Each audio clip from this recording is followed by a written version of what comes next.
Oh,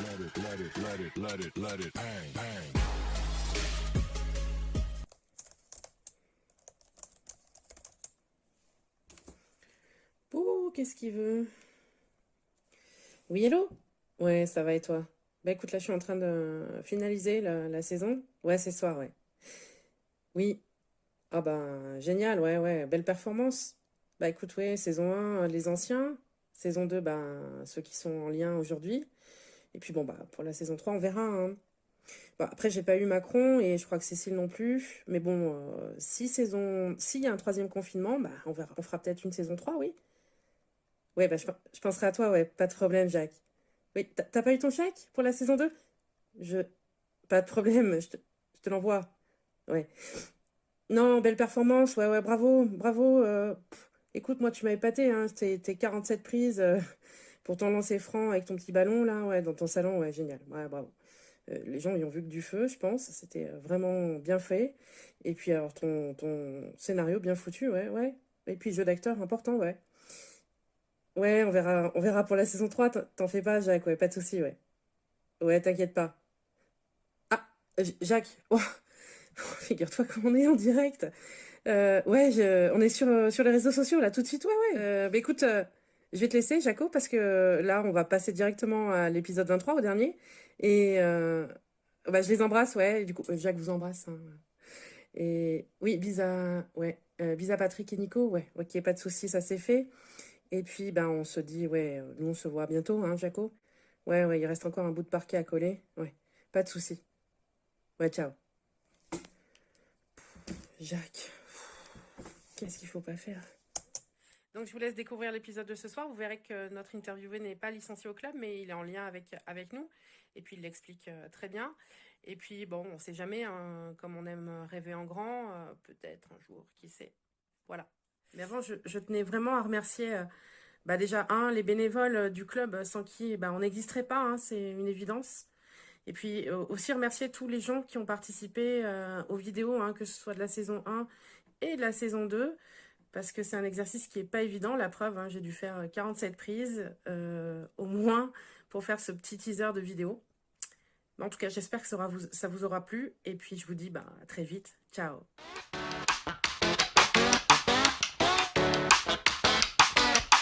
Bonjour à tous, merci de l'invitation. C'est Guillaume Vizade, entraîneur de la Jeanne d'Arc de Vichy-Clermont Métropole pour la saison 2 de l'Alpha Saint-Jacques. Donc plein de liens avec l'Alpha. Tout d'abord, on était au lycée ensemble avec Audrey, en seconde à Jeanne d'Arc.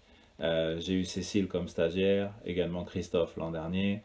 J'ai joué d'innombrables fois contre Mathieu, contre Karim, que ce soit au SUAPS, que ce soit à Marcombe ou contre l'Alpha.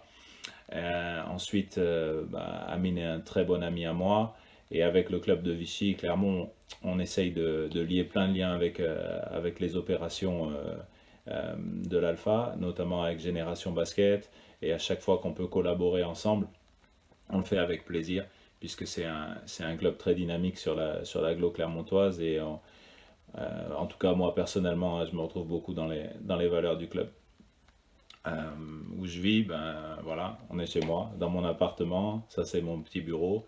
Et puis, vous voyez, avec pas mal de livres sur le basket derrière moi.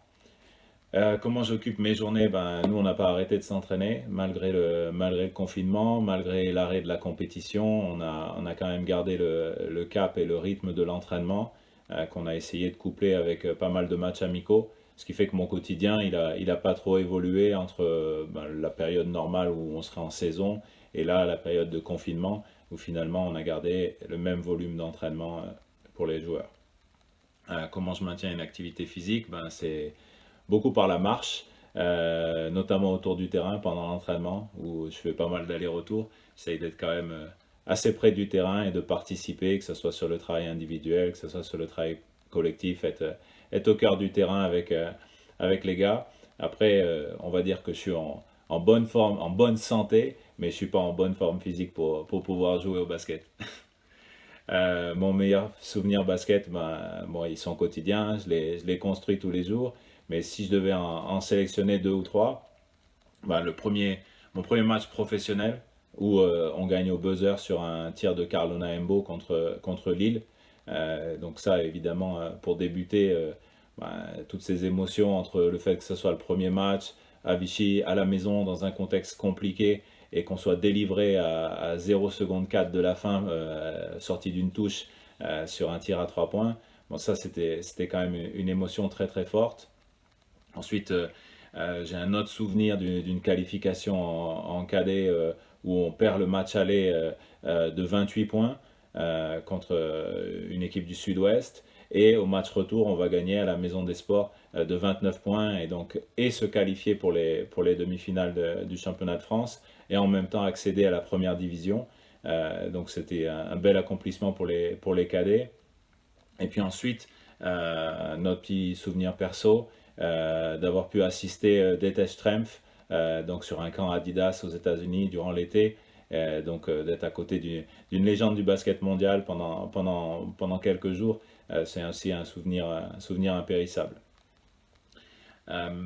Ensuite, qui a les mains les plus carrées, je vais essayer d'atténuer un petit peu le fait que tout le monde charge Bertrand sur ce dossier-là. Parce qu'il faut des mains incroyables pour pouvoir capter autant de rebonds qu'il capte. Il faut une énergie, un placement et savoir capter la balle, c'est une vraie qualité. Alors après, c'est sûr que y a un peu de déchet dans le fait de remonter, mais c'est souvent plus difficile que ce qu'on croit de remarquer des paniers intérieurs après des efforts au rebond, etc., etc. Donc on va dire qu'il y a beaucoup de déchets en étant près du cercle, mais par contre, se créer des occasions, prendre autant de rebonds offensifs, c'est quand même à souligner et ça lui a valu pas mal de sélections All-Star et aussi, je pense, à peser dans beaucoup de victoires de l'Alpha ces dernières années. Est-ce que je pense pouvoir marquer un panier à la fin de l'année? C'est toujours la première chose que je fais quand je rentre dans la salle, que ce soit à Pierre-Coulon, la Maison des Sports. Je suis souvent l'un des premiers puisque les mecs sont en train de se changer, à prendre un ballon et à minima marquer un petit panier avant de débuter. Mon meilleur adversaire sur le terrain pendant toutes les années, notamment quand j'étais à Vic-le-Comte, je pense beaucoup à Roma Lost, puisque c'était un joueur difficile à tenir, c'est un joueur qui jouait beaucoup sans ballon, qui avait une grosse qualité d'adresse, et donc il fallait être vigilant tout le temps. Et étant donné qu'il jouait avec un intérieur avec des mains excellentes et un très bon poseur d'écran, Éric Lefebvre, il fallait souvent le contourner pour pouvoir défendre sur lui, et c'est vrai que leur relation était souvent un gros problème. Question pour les membres de l'Alpha, j'ai rien qui me vient en tête comme ça, mais juste féliciter quand même tout le monde du dynamisme et de l'activisme sur le terrain. Il y a des choses qui se voient, il y a des choses qui se voient moins, mais le fait de faire vivre ce club et de tisser des liens sociaux, éducatifs au sein du quartier de Saint-Jacques, je pense que c'est vraiment important. Et c'est à valoriser. Je pense que c'est important pour l'agglo de Clermont aussi d'avoir des clubs qui sont vivants et qui sont vivants grâce à des gens qui sont là, des historiques et qui ont une histoire vraiment intégrée dans le club, quoi. 10, 15, 20, presque 30 ans pour certains. Je pense que ça a du sens et que les clubs sont des relais importants pour faire évoluer les choses au sein des communautés. Donc le petit mot pour conclure, j'espère que vous allez pouvoir faire revivre cette salle Thévenet avec ce nouveau parquet très bientôt. J'espère que tout le monde va pouvoir revenir à la salle dès janvier et que malgré ces 3-4 mois sans basket, qu'on va avoir un retour à la salle de beaucoup de jeunes, puisque si on veut maintenir les clubs, c'est ce sur quoi il faut appuyer, intégrer les jeunes à l'entraînement et les ramener vers le terrain. Donc voilà, bon Noël à tous, amusez-vous bien et puis à bientôt. Au revoir.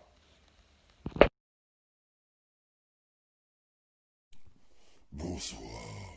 Dans les épisodes précédents. Main carrée. J'ai rien compris à la vidéo de Bertrand. Peut-être qu'il nous la redit, mais c'est impossible de comprendre. Moi c'est Mena Karim, j'ai 3 ans.